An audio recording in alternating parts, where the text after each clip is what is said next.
नमस्कार, स्वागत है आपका न्यूज़ प्लस 21 में। और मेरे पीछे जो भीड़ दिख रही है, दरअसल ये राजधानी रायपुर की वो भीड़ है जहां पर शहर कांग्रेस के द्वारा जो है एक बड़ा प्रदर्शन हो रहा है ईडी के खिलाफ में, और केंद्र सरकार के खिलाफ में बड़ा प्रदर्शन यहां पर हो रहा है। देख सकते हैं कि आपको जानकारी होगी कि प्रदेश भर में बड़े बड़े कांग्रेस के नेताओं के यहाँ ईडी के छापे पड़े हैं, जिसके बाद कांग्रेस जो है विरोध प्रदर्शन में उतर चुके हैं, आक्रोशित हो चुके हैं। और ये लगातार आज दूसरा दिन एक बड़ा प्रदर्शन हो रहा है जहां पर ईडी कार्यालय का घेराव करने शहर कांग्रेस के जो कार्यकर्ता हैं और शहर कांग्रेस पार्टी के जो समर्थक हैं वो यहां पर पहुंचे हुए हैं। और सीधी तस्वीर आप देख सकते हैं कि किस तरह से तमाम पुलिसिंग की व्यवस्था है। उसके बाद जो है वो अभी बैरिकेड के अंदर घुस चुके हैं, कार्यालय के सामने हैं और बैरिकेड के बाहर अभी उन्हें पुलिस रोक रही है। आपको बता दें कि पूरे प्रदेश के अलग अलग जिलों में और राजधानी रायपुर में ही विधायक सहित कांग्रेस के कई बड़े नेताओं के यहाँ ईडी ने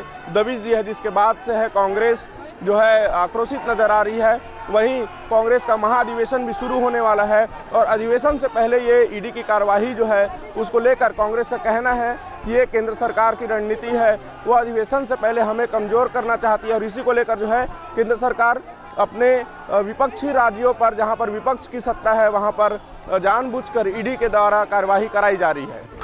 जिंदाबाद जिंदाबाद जिंदाबाद राहुल गांधी जिंदाबाद जिंदाबाद जिंदाबाद। और राजधानी रायपुर में ईडी के खिलाफ प्रदर्शन जो है वो बढ़ता नजर आ रहा है, चूँकि लगातार जो है छत्तीसगढ़ में अक्टूबर महीने के बाद से लगातार ईडी और आईटी की रेड पड़ रही है, लेकिन ईडी की रेड जो है वो कांग्रेसी नेताओं के यहाँ ही पड़ रही है। इसको लेकर एक बड़ा सवाल खड़ा हो रहा है।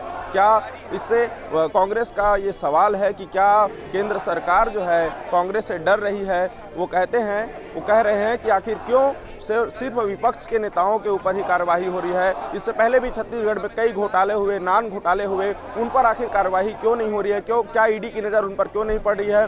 जिस तरह से कोल घोटाले में सूर्यकांत तिवारी को अंदर किया गया है, तो ये भी कहा जा रहा है कि अडानी समूह का भी उसमें हाथ था, तो अडानी के ऊपर आखिर बीजेपी कार्यवाही क्यों नहीं करवा रही है? आखिर ईडी की नज़र अडानी समूह पर क्यों नहीं पड़ी? ये सारे सवाल जो है कांग्रेस कर रही है और एक बड़ा प्रदर्शन यहाँ पर हो रहा है। देख सकते हैं कि यहाँ पर शहर कांग्रेस के द्वारा जो है यहाँ पर उसके कार्यकर्ता जो है यहाँ पर इकट्ठा हुए हैं और एक बड़ा प्रदर्शन कर रहे हैं। अभी हम राजधानी रायपुर के ईडी कार्यालय के बाहर, उप क्षेत्रीय कार्यालय उसके बाहर मौजूद हैं और कल भी युवा कांग्रेस और एनएसयूआई के द्वारा एक बड़ा प्रदर्शन किया गया था। उसके बाद आज शहर कांग्रेस के द्वारा जो है एक बड़ा प्रदर्शन जो है हो रहा है। और ये प्रदर्शन इसलिए क्योंकि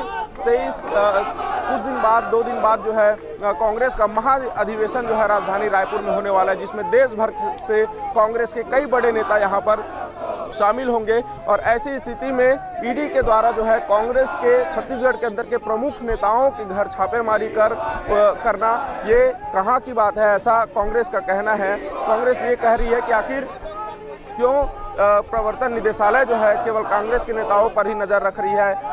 कई बड़े बड़े लोग हैं जो करप्शन में डूबे हुए हैं, उन पर नज़र क्यों नहीं पड़ती है? एक तरह से इसे केंद्र सरकार का टारगेट कहा जा रहा है कि कांग्रेस को उन्हें झुकाना है, इसलिए वो ईडी का सहारा ले रहे हैं। हम कुछ वरिष्ठ नेताओं से बात करेंगे और जानेंगे कि आखिर क्या है पूरा मसला।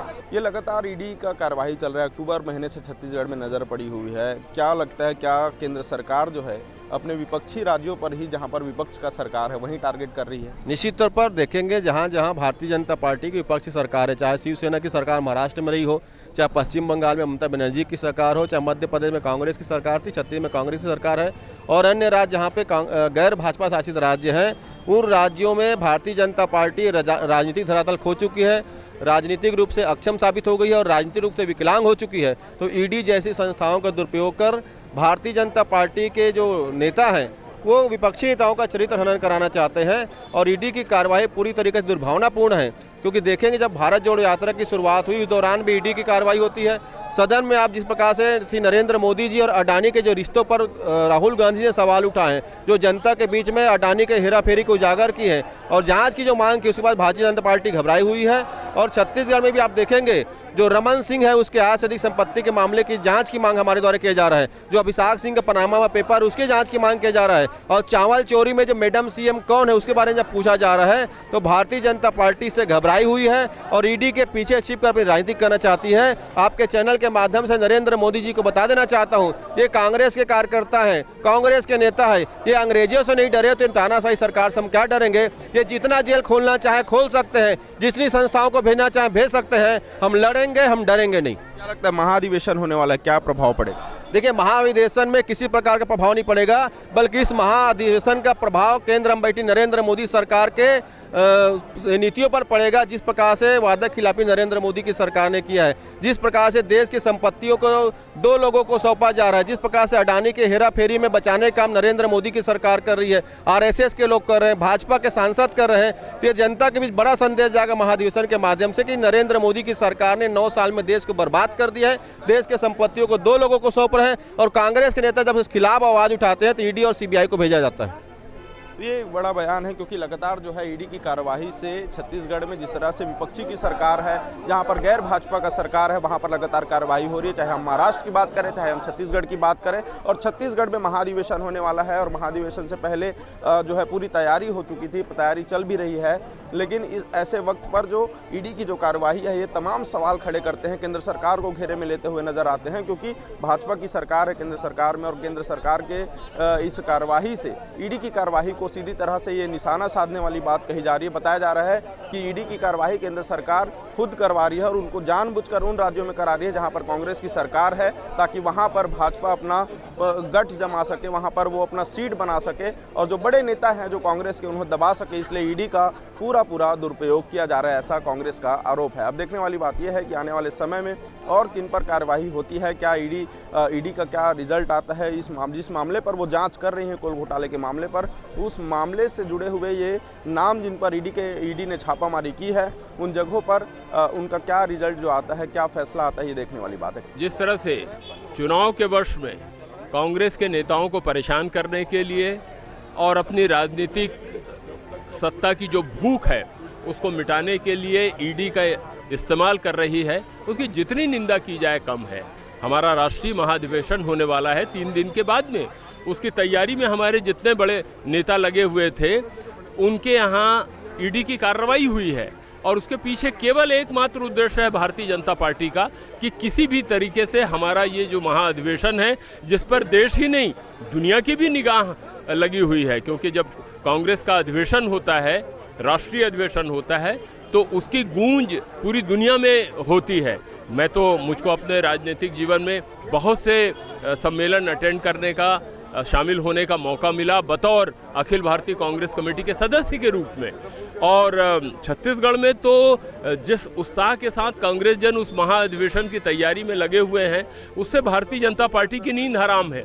उनको ये मालूम है कि अब आने वाले चुनाव में जो उनकी रही सही स्थिति है वो भी मटियामेट हो जाने वाली है। तो प्रतिशोध की भावना से केवल हमारा सम्मेलन असफल हो उस दृष्टिकोण से, और चूंकि सत्ता की भूख हर प्रांतों में हम लोगों ने देखा है कि जहां भारतीय जनता पार्टी की सरकार नहीं बन पाती है, तो येन केन प्रकारेण दल बदल करा के और नाना प्रकार के प्रलोभन दे करके वो सत्ता में आने का प्रयास करती है। मगर छत्तीसगढ़ के मामले में इतना जबरदस्त बहुमत और आशीर्वाद दिया है छत्तीसगढ़ की जनता ने कि उनकी एक नहीं चल पा रही है, तो उन्होंने अपने शस्त्र के रूप में, अपने हथियार के रूप में ईडी का इस्तेमाल किया है। नहीं, ईडी नहीं, वो तो केवल और केवल प्रतिशोध के दृष्टिकोण से किया जा रहा है। लगभग 5,000 प्रकरण में ईडी ने कार्रवाई की है, और पता करें आप किसके यहाँ से कितना हुआ। गिनती के नाम हैं जिनके यहाँ पर कुछ मिला है और जिन पर कोई कार्रवाई हो सफलतापूर्वक संपन्न कर पाए हैं। ये बाकी सब राजनीतिक प्रतिशोध की भावना से काम कर रहे हैं। नहीं, ईडी को चूंकि अधिकार मिला हुआ है, इसलिए वो मानहानि का मामला नहीं है। ये तो भारतीय जनता पार्टी जैसा बो रही है, ये मान के चले वैसे ही काटेंगे। वो जैसी फसल उन्होंने बोया है ना, वो वैसे ही काटेंगे। और मैंने अपने लंबे राजनीतिक जीवन में इस तरह की हरकत नहीं देखी कि अपने राजनीतिक विरोधियों को बदनाम करने के लिए, सत्ता पाने के लिए किस निम्न स्तर के हथकंडों में उतरा जाता है। ये तो मैं कहना चाहूँगी कि केंद्र की सरकार जिस तरीके से छत्तीसगढ़ में कांग्रेस की जो बहुमत की सरकार है हमारी, आज उसमें इन लोगों के पास कोई मुद्दा नहीं रह गया है और द्वेषपूर्ण ढंग से जो ईडी को सामने रख के ये हमारे कांग्रेस के वरिष्ठ लोगों के यहाँ, हमारे विधायकों के यहाँ जो ईडी का छापा जो करवा रहे हैं वो उनकी दमनकारी नीति है। उनके पास कोई मुद्दा नहीं रह गया है और एन केन प्रकारेण वो कांग्रेस की सरकार को परेशान कर रही है, अस्थिर करने का जो प्रयास कर रही है। लेकिन मैं कहना चाहती हूँ कि हमारे एक एक कार्यकर्ता और एक एक जनता जान चुकी है कि बीजेपी का क्या षड्यंत्र चल रहा है और उसके षड्यंत्र का खामियाजा 2023 और 2024 के चुनाव में उनको पता चलेगा कि वो किस तरीके से दमनकारी नीति से वो जनता को परेशान किए हैं। और अभी हमारे राष्ट्रीय अधिवेशन होने वाला है और वहाँ उनके कितना भी हमको परेशान करे, अधिवेशन बहुत सफल रूप से बहुत अच्छे से करवाएंगे। लगातार ईडी की कार्रवाई हो रही है छत्तीसगढ़ में, अक्टूबर माह से लगातार कार्रवाई हो रही है, कांग्रेस नेताओं पर नजर रखी है, क्या कहेंगे? देखिए, इसके पहले कार्रवाई हुई, इनकम टैक्स, ईडी सबकी कार्रवाई हुई, कांग्रेस सरकार पूरी तरीके से इनको मदद कर रही थी।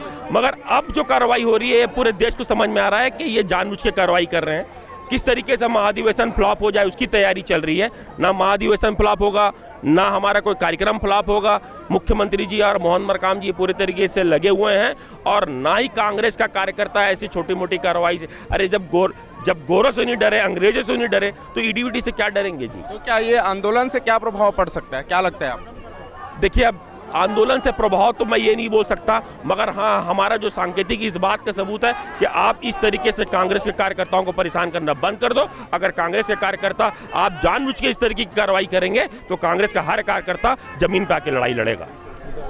तो इस तरह से ये जो आंदोलन हुआ है उसको लेकर ये कहा जा रहा है कि अगर केंद्र सरकार अगर नहीं सुधरती है, अगर केंद्र सरकार जो है अगर एक्शन नहीं लेती है तो कांग्रेस के द्वारा और भी ज़्यादा प्रदर्शन किया जाएगा। क्योंकि कांग्रेसियों का ये बड़ा आरोप है कि आखिर क्यों इतने समय के बाद कांग्रेसियों पर ही नज़र रख रही है, गैर भाजपा की जहां सरकार है वहीं पर ईडी क्यों पहुंच रही है, ये तमाम सवाल खड़े हो रहे हैं। इसलिए लगातार प्रदर्शन जारी है और इस तरह से पूरे शहर कांग्रेस के जो लोग हैं यहाँ पर इकट्ठा हुए हैं और ईडी कार्यालय के बाहर जो है एक बड़ा प्रदर्शन कर रहे हैं और केंद्र सरकार के खिलाफ लगातार नारेबाजी जारी है। आपको बता दें कि अब तक 5000 से अधिक कार्रवाई हो चुकी है, लगातार प्रदर्शन जारी है। यहाँ पर शहर कांग्रेस के अध्यक्ष गिरीश दुबे हमारे साथ मौजूद है, उनसे भी जानेंगे कि आखिर ये आंदोलन और कौन सा रूप लेने वाला है, क्योंकि महाधिवेशन होने वाला है कांग्रेस का और लगातार जो है यहाँ पर ईडी जो है कांग्रेस के नेताओं के घर दबिश दे रही है, लगातार कार्रवाई हो रही है, क्या कहेंगे? देखिए, नरेंद्र मोदी जी का डर है और वो छत्तीसगढ़ सरकार के काम को और महाधिवेशन से डरे हुए हैं, इसलिए उन्होंने ईडी को आगे कर कांग्रेस पार्टी को का सामना करने के लिए उनके पास कार्यकर्ता नहीं है, इसलिए वो ईडी का सहारा ले रहे हैं। कैमरामैन नवेश के साथ अविनाश चंद्रवंशी, न्यूज़ प्लस 21, आपके हक की बात।